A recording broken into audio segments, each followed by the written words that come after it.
If you want your partner to stay in Thailand for 6 months, what visa do you need? This is one of the most frequently asked questions. Unfortunately, at this time, there is no simple visa option for entering Thailand that allows a 6-month stay. Let's continue. You don't need to leave or do anything right now since such a visa doesn't exist yet. However, OFF will suggest that, using the available visa types. So, how can we apply these options to allow foreigners to stay in Thailand? We'll cover everything from the easiest to the most complex methods. Achieving a 6-month stay is indeed possible. However, if you are looking for a continuous 6-month stay, specifically the easy version, that option simply does not exist. Right now, Thailand only issues short-term or very long-term visas. There is no medium duration option available. While the future is uncertain, we have compiled information on this matter.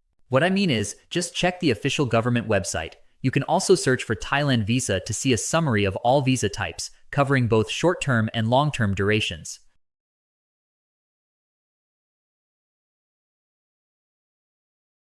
I'll also draft an article from this, starting with the basics. First, the 30-day visa-free entry applies to citizens of approximately 50 to 60 countries.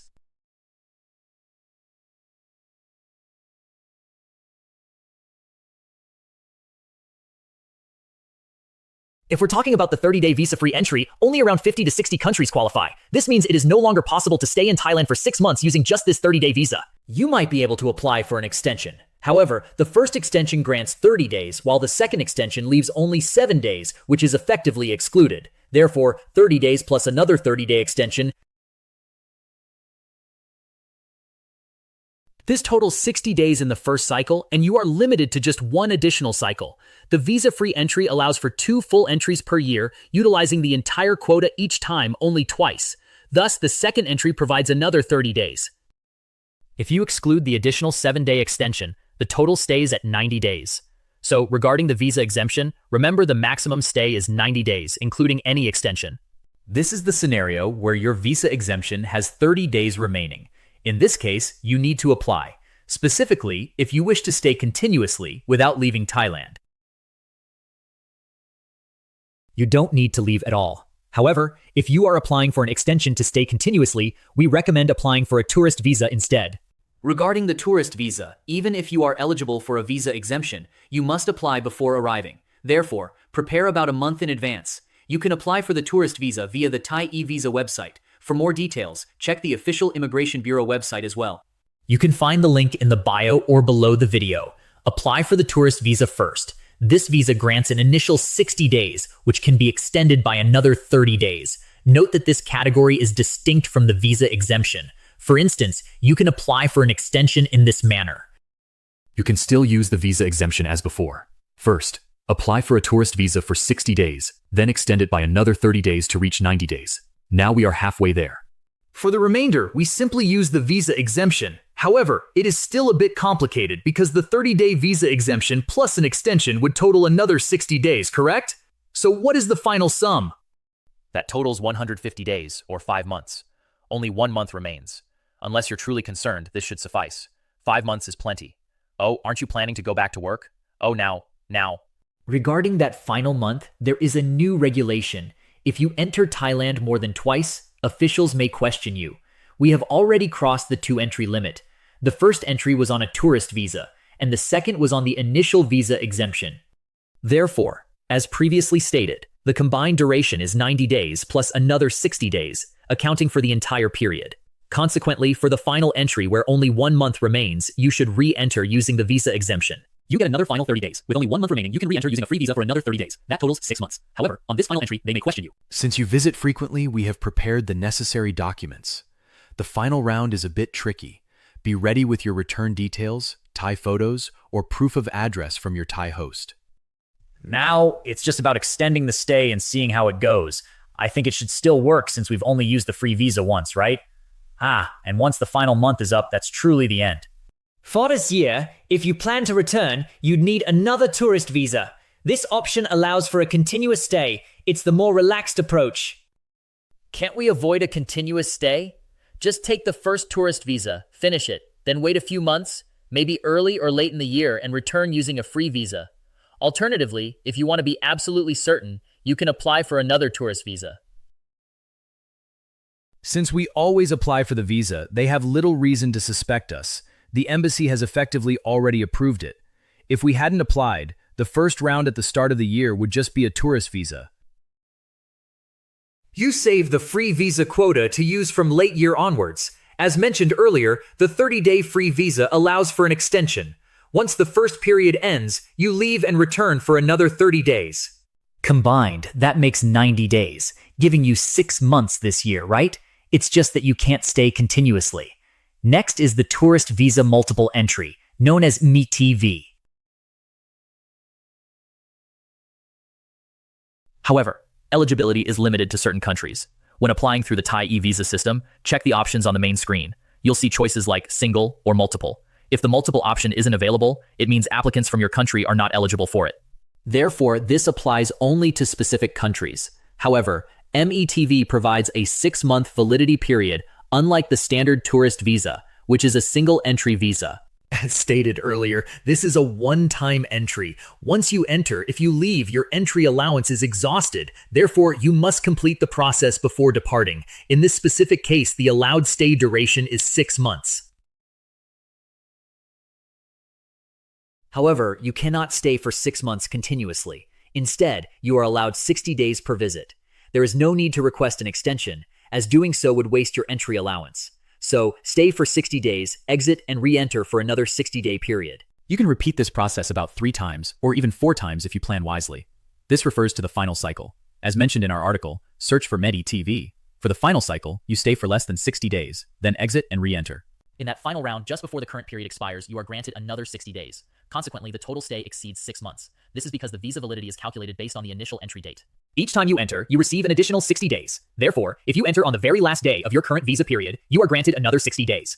In practice, it will last longer than 6 months. However, the downside, as I mentioned, is that it's only available in select countries, and the visa fee is steep, ranging from 5,000 to 6,000, making it roughly 4 times higher, though the required documents remain the same.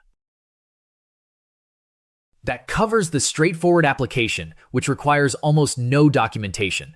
For the more complex route, it does exist. You can stay for up to 6 months straight, but it is indeed harder. The DTV guidelines haven't been fully detailed yet, so let's just look at the basics.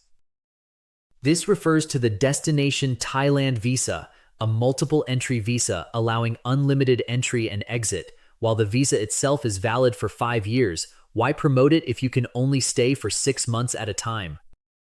It's a 6-month stay, after which you must depart. The complexity arises because it's tailored for remote workers, specifically freelancers. However, for those visiting purely for leisure,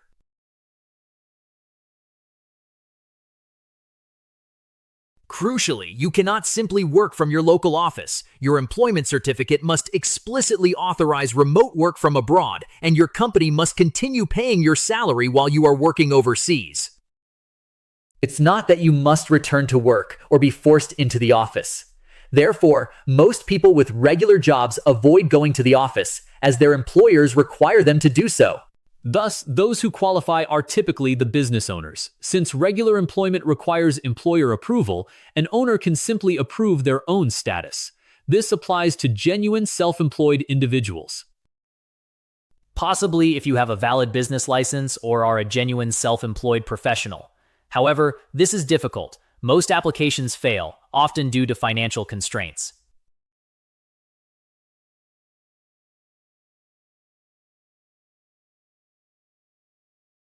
You must maintain a balance of 500,000 baht in your account for 3 consecutive months without dipping below that amount. If successful, you will receive a visa, and we will meet again in 5 years for renewal. Renewal takes a long time. Alternatively, if not related to work, purchasing private medical insurance or treatment plans is an option. However, the downside is the continuous waiting period and uncertainty regarding approval. You lose it anyway. Every 6 months, you just buy a course for 30,000 to 40,000 baht repeatedly. Can you afford that? Also, there's a slight risk. When applying for the scholarship visa, will they accept what you bought? Or if you're already in Thailand and trying to extend your stay, will that be okay? If they ask, well, the rest of this is considered fully processed as a tourist visa. Finally, there's the non-immigrant O visa. This visa for long-term stay is specifically for certain groups. It's only for those who are legally married to a Thai person. They must have a survey form or be over 50 years old and meet financial requirements, 400,000 baht in savings or an annual income of 800,000 baht. Initially, they get a 90-day period. Just the initial period is already 90 days, so people in this group can easily combine it with the visa-free entry because that's also 90 days. You can apply for an extension of up to 1 year, but you don't have to if you only plan to stay for 6 months. So, you arrive for 90 days. If you want to continue immediately, you use the visa-free entry. For example, take the 60 days of visa-free entry, leave the country, and come back to extend by another 30 days, which works out perfectly. Alternatively, if the periods do not overlap, the first round is a non-immigrant visa starting at the beginning of the year, and the second round is another non-immigrant visa later in the year. For instance, the first round lasts 90 days, and the second round also lasts 90 days toward the end of the year, totaling 6 months. Is that correct? You may also apply to extend your stay. However, you must deposit an amount between 400,000 and 800,000 baht in advance, maintained continuously for 2 months. This requirement makes the process more challenging, so it applies only to specific groups. If handled correctly, it becomes much easier. It ultimately depends on your application. For example, if you're applying for various types of tourist visas. The free visa or various tourist visas that Off mentioned earlier are available to everyone, with no restrictions on group or country. However, as I noted, things become more difficult afterward, particularly with the digital nomad visa. Non-immigrant visas, on the other hand, are more restricted to specific groups and require additional documentation. You'll need to decide for yourselves. If you need further information, you can search for answers to your questions on the Cray website. If you have any questions, feel free to ask in the comments section of Bandang, as Off will be able to see them more easily. You can also find detailed images and additional information under the video or on the Connaught Gate website. Thank you for tuning in today.